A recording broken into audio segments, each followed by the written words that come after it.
अब बात करेंगे इस वक्त की बड़ी खबर की। धर्मांतरण मामले में टाइम्स नाउ नव भारत के स्टिंग ऑपरेशन का बड़ा असर हुआ है। इस मामले में हरियाणा एसटीएफ की टीम जांच करने वाली है। एसआईटी से मामला एसटीएफ को ट्रांसफर कर दिया गया है। हरियाणा के आईजी रैंक के अफसर एसटीएफ को लीड करेंगे। स्टिंग ऑपरेशन पर हरियाणा पुलिस की ओर से कहा गया है कि ये खुलासा आंखें खोलने वाला है। इसके साथ ही पुलिस की ओर से कहा गया है कि आरोपियों को सजा दिलाने में स्टिंग ऑपरेशन कारगर साबित होगा, बड़ी मदद करेगा।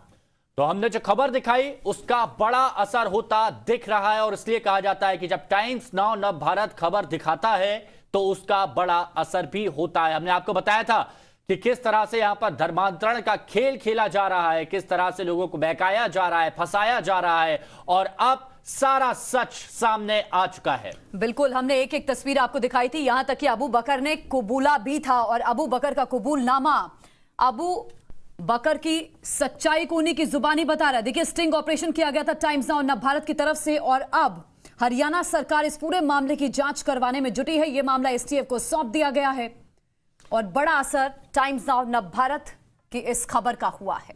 रविकांत हमारे सहयोगी हमारे साथ जुड़े हुए हैं। रविकांत, एक बार फिर सिद्ध हो गया कि टाइम्स नाउ नव भारत जब खबर दिखाता है तो उसका असर भी होता है।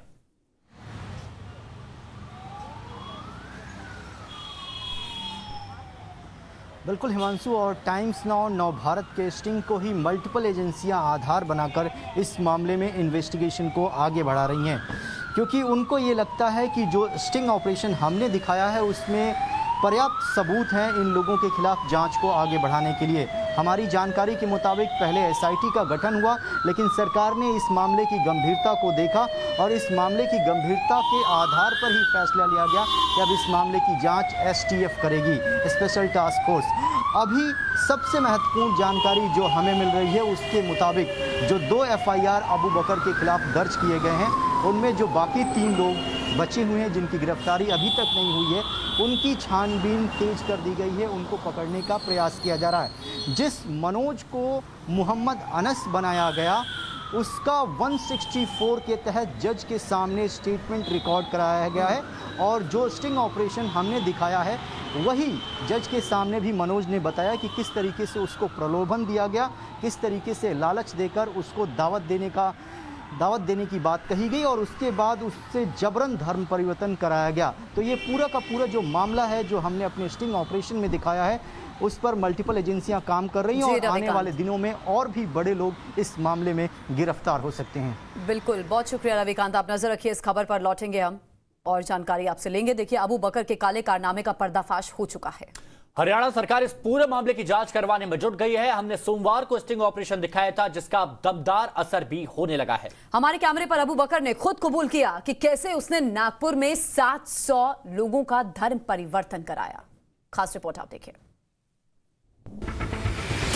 आने वाले कुछ मिनटों तक आप ध्यान से टाइम्स नाउ नव भारत की इस रिपोर्ट को देखते जाइए। इसे देखकर आप समझ जाएंगे कि भारत में किस तरह धर्म परिवर्तन को ऑर्गेनाइज्ड क्राइम की तरह किया जा रहा है। इसे करने में मनोविज्ञान की मदद की जा रही है। इसे करने में किसी की मजबूरी का फायदा उठाया जा रहा है। इसे करने के लिए मानवीय संवेदनाओं से खिलवाड़ किया जा रहा है। इस रिपोर्ट की 4 किरदार हैं। अबू बकर, टाइम्स नाउ नव भारत के 2 रिपोर्टर और अबू बकर के साथ आया काजी इखलाक। वीडियो में आपको सिर्फ अबू बकर दिखेगा, लेकिन आवाज चारों किरदारों की होगी।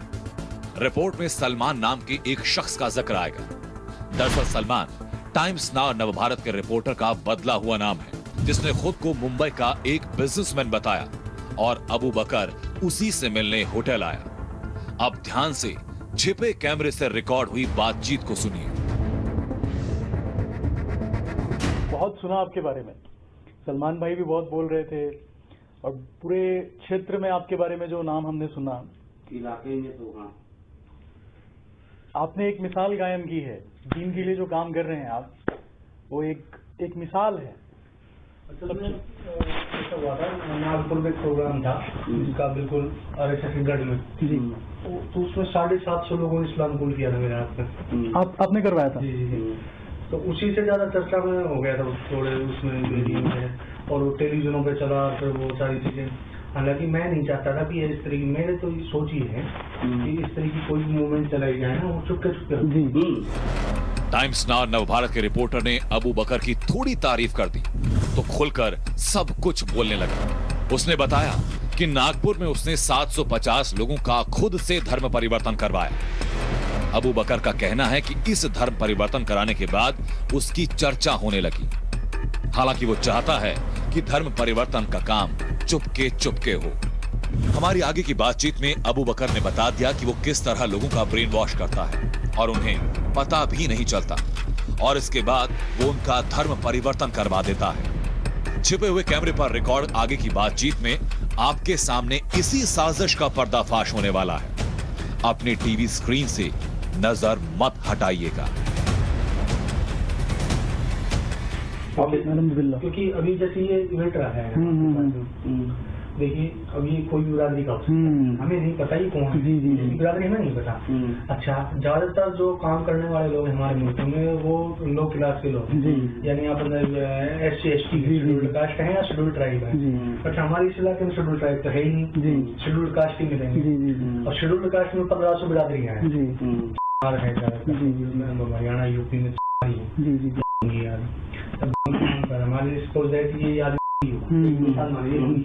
तब हमें तो नहीं पता लगा ना, चाहिए नहाया धो रहा है, अच्छे तरह कपड़े इसने पहन रखे हैं। अब ये ब्राह्मणों की नजरों में क्या है, ये नीचे गली।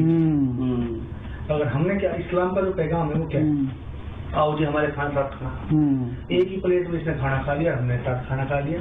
ये 3 दिन तक इसको नींद नहीं आने दी। मेरे साथ कई दफा हुआ।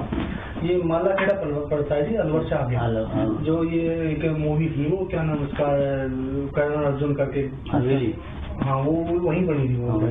हाँ, तो मेरा वहाँ जाना हुआ, सफर में था, तो एक मस्जिद में ठहरे हुए थे, मेरा बयान था।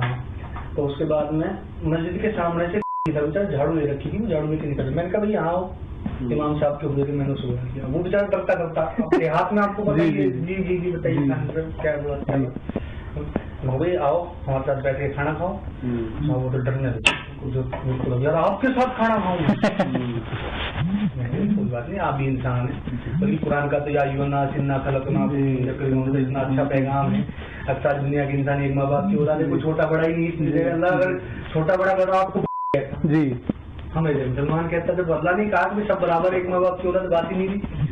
वहाँ उसके दिमाग में बात आई, उसने कहा तो रुको जी, छोड़ दे दो। चल निकल के गया वो बंदा, वहां से वो निकला, अपने घर गया। घर वालों से उसने पता नहीं क्या बात की क्या नहीं की, उसने अपने लड़के को लेकर मस्जिद में आए, हम दोनों को मुसलमान बनाओ, हम दोनों को मुसलमान करो। मैंने क्या किया, कुछ नहीं, सिर्फ थोड़ा खाने की बात की। यही मामला NRC या मामले में मैंने बहुत जमीन पे काम किया जी। मतलब कोई गांव ऐसा नहीं बचा देहात में, हमने बहुत बड़े लेवल पे। अबू बकर ने एक कहानी सुनाकर हमें ये बताया कि किस तरह उसने एक अनुसूचित जाति के व्यक्ति की दुखती रग पर हाथ रखकर उसका धर्म परिवर्तन करवा दिया। अब तक के खुलासे के मुताबिक अबू बकर के निशाने पर शेड्यूल कास्ट और शेड्यूल ट्राइब के लोग रहते हैं। उसे पता है कि किस राज्य में SC और ST की कितनी संख्या है। अबू बकर की बातों से साफ है कि वो और उसकी टीम समाज में फैले ऊंच नीच के भेदभाव का फायदा उठाती है। ये उन लोगों की तलाश में रहते हैं जो समाज में पिछड़े हुए हैं और उन्हें अपनापन दिखाकर मुसलमान बनवा देते हैं। आगे सुनिए, आपको इसके और सबूत मिलेंगे जो खुद अबू बकर दे रहा है। एक बात बताइए, एक फोन पर 10,000 लोगों को रोड जाम करा रहे हैं, कितना देर काम किया हो? तो रोड जाम कहाँ कराया था आपने? ये हमने 2000 हाईवे पे किया था। 10,000 लोग जी, 10,000 बकायदा 7 घंटे रोड जाम रहा है। CID फेल, CBI फेल, उसी में तो सबसे ज्यादा खलबली मची है। ध्वज में एक है, वो इन पूरे इलाके का फरीदाबाद के का हेड है, अध्यक्ष बना रखा उन्होंने, किसी तंजीम है कोई सफाई कर्मचारी उसके नाम से, तो उनका वो हेड। तो मौलाना फखरुद्दीन है, हम सब उन्होंने कहा कि मौलाना साहब देखो मुसलमानों से बहुत बड़ी चूक हो रही है, मुसलमानों से बहुत बड़ी गलती हो रही है। गलती ये हो रही है कि हमारे देश में 33% शेड्यूल्ड कास्ट है। 33% शेड्यूल्ड कास्ट का मतलब आप समझिए मुसलमानों के बराबर की तादाद है जी। अच्छी खासी तादाद है। और अब हरियाणा में 24% जाट है, 24% आज तक मुख्यमंत्री जाट रहा है। और हरियाणा में 22% शेड्यूल्ड कास्ट है और 16% मुस्लिम आबादी है। मैंने आकर अब मुसलमान क्या कर रहा है, जैसे ब्राह्मण को मिलता है मुसलमान भी मिलता है। अगर मुसलमान दिन से ज्यादा रास्ता जोड़े ये जान देने के लिए तैयार हो जाएंगे, आप कुछ करने की जरूरत नहीं है, अपना आप लड़वाएंगे। देश में ब्राह्मण वर्सेस शेड्यूल्ड कास्ट हो जाएगा, ये करवाना है। और ये हमारा ये मिशन होना चाहिए था हमारा, लेकिन हमने सोच ही नहीं है उसकी। तो हमने उसका रिजल्ट ये लिया, हम लोग गए तो हमने उसके कुंडी खड़खड़ाई, अच्छा अच्छी कोठी बिरादरी से लेकिन मालदार है वो, कोठी बनाने की उसने उसकी कुंडी खड़खड़ाई, बाहर आया। जी बताइए। मुझे ना बाहर से ही कुछ हो गया, अंदर तो बुला गया, घर के बाहर 10 आदमी आए हैं आपके गाँव में। तो हाँ जी बिल्कुल अंदर आइए, बैठा दिया। अब बैठे रहे सब पानी भी पीना।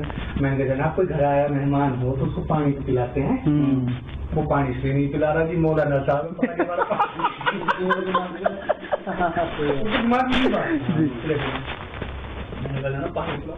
पानी आया था डिस्पोजल गिलास। मैंने कहा घर पे गिलास नहीं रखते आप लोग, घर पे गिलास नहीं आपके अंदर है जी, वही ना। जब वो घर वाला गिलास में उन्होंने पानी पी लिया, जब उसने ऊपर ऑर्डर किया अपने घर वाले को भाई चाय बनाओ, जो तो चाय की कहता ही नहीं, वो नहीं कहता, लेकिन उसने चाय कह दिया। अब चाय आ गई, उसने कहा जी हाँ आप बताओ। मैंने बताना कुछ नहीं है, कल हम यहाँ रोड जाम करेंगे। अच्छा हम नहीं चाहते कि हमारे रोड जाम में मुसलमान हम चाहते हैं भाई सेकुलर जहन के जो लोग हैं वो भी इसमें थोड़ा सामने पार्टिसिपेट करें। उन्होंने कहा हाँ ठीक है कोई बात नहीं मैं आऊँगा। तो उसने उस समय तो थोड़ा सा ऐसे ही अंदाज में कहा मैं आऊँगा, हाँ इसके चार्ट से में। लेकिन पता नहीं उसने रात में क्या सोचा, वो उसके दिमाग में यार हमारे घर का पानी पी के गए हैं, चाय पी गए। 7 घंटे रोड जाम था, 7 घंटे वो हमारे साथ स्टेज पे रहा। मुकदमा नाम है उसका। इससे अंदाजा ये लगाया जा सकता है कि ये जो अक़वाम है, ये जो कौम है, ये हमारे यहाँ की बहुत ही ज्यादा मोहब्बत करने वाली जी, ये कौन तो मोहब्बत कर रही है, बस हमारे साथ मोहब्बत चाहिए। 5% लोग हैं जो RSS में हैं, 5% लोग हैं, अभी सबको मुतासिर नहीं कर पाए। और अभी फिलहाल जो ये किसान आंदोलन और ये कभी कोई आंदोलन चलता रहता है ना। अभी आप देखिए मुसलमान हमारे पास बड़ी बड़ी जो है शख्सियात मौजूद हैं, बड़ी बड़ी शख्सियात मौजूद हैं। मौलाना सज्जाद नोमानी साहब, उनके अलावा अभी तक किसान आंदोलन को किसी भी बड़े आलिम ने सपोर्ट नहीं किया। नहीं है बात हकीकत। जब आपके साथ आफत मुसीबत आएगी आपको कौन करने वाला है जी।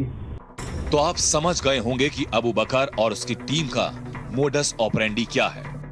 वो देश में ब्राह्मण और शेड्यूल कास्ट के बीच भेद करना चाहता है। उसे लगता है कि भेद बढ़ेगा तो वो शेड्यूल कास्ट के लोगों का धर्म परिवर्तन करवा देगा। वो सरकार के विरोधियों की मदद करता है ताकि मुश्किल में उसे मदद मिल सके। CAA और NRC के विरोध के दौरान उसने इसी तरह दूसरे धर्म के लोगों से मदद ली। अब बातचीत को आगे बढ़ाते हुए टाइम्स नाउ नवभारत के रिपोर्टर ने अबू बकर से पूछा कि क्या वो किसान आंदोलन के मुखिया राकेश टिकैत से भी मिल चुके हैं। तो राकेश टिकैत के बहाने अबू बकर ने ये बता दिया कि उसे प्रदर्शन के दौरान किस तरह सूट बूट वाले लोगों की जगह दाढ़ी वाले मौलानाओं की जरूरत होती है। इससे उसका काम आसान हो जाता है। बिल्कुल। तो टिकैत से आपने मुलाकात नहीं की? नहीं, वो तो चीज ठीक है, हम तो करके आए नहीं बताएंगे अभी। हम मुलाकात करके आए, हमें इलाके में बुलाया, मुफ्ती सलीम साहब ने तो बकायदा वहाँ पूरा इंतजाम ही कर रखा है। हमने तो वहाँ जो है दो वो लगा रखे हैं बकायदा अपने जो है। तो ये क्या नाम इस पे बॉर्डर पे कौन सा बॉर्डर है पुराना के पास जुरेडा बॉर्डर, इस पे तो बकायदा अपना ढाबा ही चला, सारी चीजें बकायदा गाँव में से दूध और सारी चीजें जा रही है वहाँ पे, खाना पीना सब वहीं हो रहा है। लेकिन मामला ये है कि देखिए एक मुल्की लेवल की शख्सियत है, जैसे मौलाना शहीद अरशद मदनी साहब। मदनी साहब को कौन नहीं जानता? मदनी साहब को नहीं जानता भाई, वर्ल्ड लेवल के आदमी है, वर्ल्ड फोरम के आदमी।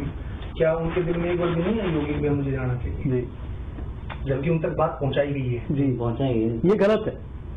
अभी हमारा हाल क्या है, हमारा हाल ये कि हम बाद में सांप निकल जाता है तो जो लैंग मिल जाता है उसको पीटते हैं। अभी मौका है हमारे पास जी।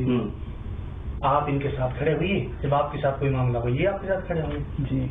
जब आप ये देखिएगा, ये जब शाहीन बाग में धरना प्रदर्शन चला था उस समय ये सारे लोग जो है कितने गैर मुस्लिम सपोर्ट में आए थे, बहुत सपोर्ट में आए थे। अगर वो धरना अकेला मुसलमानों का धरना होता, सिख कितने सपोर्ट में आए थे, सिखों ने लंगर चलाया था, लंगर चला दिया था। और पंजाब में तो सिख मैंने इलाके में काम किया है, वो तो बड़ी जो है जबरदस्त अच्छी कौम है, वो तो मुसलमानों को दूर से गले लगाने वाली कौम है। सन 84 की बात, सन 84 का जो मामला हुआ था उसके बाद में गले लगा रही है। पहले तो वो भी जो है बिल्कुल इनकी तरह पागल हो गई थी, लेकिन अभी गले लगाने वाली कौम। तो हमें कुछ करना चाहिए जमीन पे। अच्छा मैं एक बात बताऊँ आदिल भाई, देखिए आप पर्सनली फील मत कीजिएगा, जैसे अब जैसे आप जैसे जो पैंट बुशर्ट वाले लोग ये अगर ऐसे आंदोलन में जाएंगे ना तो उससे इतना असर नहीं पड़ेगा। वो सोचेंगे भाई हमारे में से कोई आ गए, लेकिन जो मौलाना टाइप का आदमी राजी कपूर वाला वो 10 चले गए ना, उसका देश लेवल पर असर पड़ेगा। क्योंकि मौलाना है क्या आंदोलन हमारी मजबूरी है, आप समझ। हाँ बिल्कुल, मैं वो समझा। अबू बकर ने बताया कि वो किसान आंदोलन के दौरान किसानों की मदद करना चाहता है, ताकि अगर उस पर मुसीबत आए तो किसान उसके साथ खड़े हो जाएं। दिल्ली के शाहीन बाग का जिक्र करते हुए अबू बकर ने बताया कि कैसे उस तरह के प्रदर्शन में उसे शर्ट पैंट वाले लोगों से ज्यादा दाढ़ी वाले मौलानाओं की जरूरत पड़ती है, ताकि मुसलमानों के बीच उस आंदोलन को लेकर विश्वास पैदा किया जा सके। टाइम्स नाउ नवभारत के लिए स्पेशल इन्वेस्टिगेशन टीम की रिपोर्ट। वहीं धर्मांतरण मामले में शिकायतकर्ता ने बयान दर्ज करा दिया है और नूह में 164 के तहत मनोज कुमार, जिसको मोहम्मद अनस बना दिया गया था, उसने अपना बयान दर्ज करा दिया। टाइम्स नाउ नवभारत के कैमरे पर जो कहा वही बयान दर्ज कराया मनोज ने। अबू बकर ने हिंदू देवी देवताओं के बारे में गलत टिप्पणी की थी, ये भी बयान में मनोज की तरफ से कहा गया है। नूह में 164 के तहत मनोज कुमार ने यह बयान दर्ज करवाया। धर्मांतरण मामले में शिकायतकर्ता है मनोज। रविकांत हमारे सहयोगी हमारे साथ में जुड़े हुए हैं। रविकांत, मनोज जिसको मोहम्मद अनस बना दिया गया था, अब उसने अपनी बात थाने तक पहुंचाई है और मामला भी दर्ज कराया है, अपना बयान भी दर्ज कराया है। क्या कहा है उस बयान में, जरा बताइए।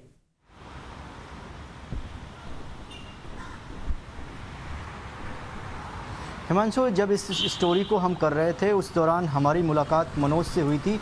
मनोज से हमने पूछा कि आप अबू बकर के संपर्क में कैसे आए। उसका साफ तौर पर यह कहना है कि अबू बकर उन लोगों को ढूंढता था जो आर्थिक रूप से कमज़ोर हों, उनके परिवार में या कोई विवाद चल रहा हो या वो तनाव की स्थिति में है। इसी दौरान अबू बकर ने मनोज से संपर्क किया और मनोज को कहा कि मैं तुम्हें दावत देना चाहता हूँ। दावत देने के बहाने उसे अपने घर पर बुलाया और जबरन उसका धर्मांतरण कराया गया। फिर उसके बाद अबू बकर ने उसके सामने ही कहा कि तुम जिन देवी देवताओं की पूजा करते हो वो ठीक नहीं है, आप हमारे धर्म को अपनाओ, हम आपके साथ रहेंगे। और बहुत सारी गलत और अभद्र टिप्पणियां भी की। ये पूरा स्टेटमेंट जो है वो दर्ज है और स्टेटमेंट की कॉपी जो है टाइम्स नाउ नवभारत के पास मौजूद है। इस बयान में ये भी कहा गया है कि अबू बकर के साथ और भी बहुत सारे लोग थे जो उसे परेशान करते थे। और इस बयान को दर्ज कराने के पीछे का मकसद यही है कि जो जाँच एजेंसियाँ हैं वो इन लोगों के खिलाफ पुख्ता सबूत तैयार कर रही हैं, ताकि इस पूरे मामले से जुड़ा हुआ कोई भी व्यक्ति कानून के शिकंजे से बच ना पाए। मनोज से जब हमारी मुलाकात हुई तो मनोज ने कैमरे पर बताया था कि उसके शरीर पर किसी भी प्रकार का हिंदू धर्म के पहचान वाला कोई चिन्ह ना हो, इसके लिए उसे सिगरेट से जलाया गया ताकि उस चिन्ह को मिटा दिया जाए। मसलन अगर हाथ पर ओम का निशान है तो उसे मिटाने का पूरा प्रयास किया गया। और मनोज ने जो अपनी पूरी आप बीती हमारे कैमरे के सामने बताई थी, वही आप बीती जज के सामने भी। मनोज जब इस दलदल से निकलना चाह रहा था, परिवार वालों ने भी उसकी मदद जरूर की होगी, लेकिन वो कैसा माहौल उस वक्त इन लोगों की तरफ से बनाया गया, एक डर का माहौल कैसे बनाया गया, कितना प्रताड़ित उसे किया गया, ये भी जरा आपसे जानना चाहेंगे।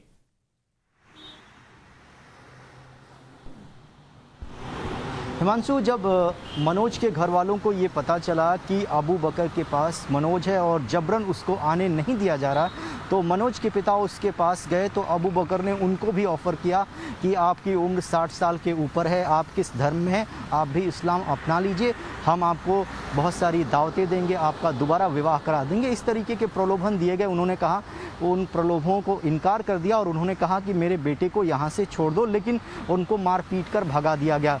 उसके बाद से ही जानकारी ये लगी कि कोविड का पीरियड था, लॉकडाउन लग गया, जमात में लोगों का आना जाना बंद हो गया और एक दिन ये मौका लगाकर मनोज वहां से भागने में कामयाब रहा। अभी बहुत से ऐसे अबू बकर होंगे जो लोगों को धमकाते थे, उनका धर्म परिवर्तन कराने का काला खेल खेल रहे थे लंबे समय से। बहुत से नाम सामने आएंगे और जानकारी ये भी इस बीच सामने आई थी कि राजनीतिक संरक्षण भी कुछ लोगों का अबू बकर को प्राप्त था। हो सकता है वो नाम भी सामने आए। अब 5 तस्वीरें आपको दिखाते हैं। पहली तस्वीर में मुख्य आरोपित अबू बकर पुलिस की गिरफ्त में नजर आ रहा है। वो अभी हरियाणा पुलिस की रिमांड में है। हमने 2 दिन पहले पर्दाफाश किया था कि कैसे देश में वो जबरन लोगों का धर्म परिवर्तन करवाने का काला खेल खेल रहा है। यही नहीं, एक दिन पहले हमने सबूत पेश किए कि कैसे दिल्ली में हिंसा भड़काने में अबू बकर का हाथ था, जिसके सबूत भी हमारी तरफ से दिल्ली पुलिस को सौंपे जा चुके हैं। अब हो सकता है कि Haryana police times now Bharat के दफ्तर आकर अबू बकर पर किए गए खुलासे की क्लिप और पूरी डिटेल ले। वहीं आज धर्म परिवर्तन के मामले की जांच का जिम्मा हरियाणा एसटीएफ को सौंप दिया गया है। ये 5 तस्वीरें आपके सामने टाइम्स नाउ भारत की खबर का असर होते हुए।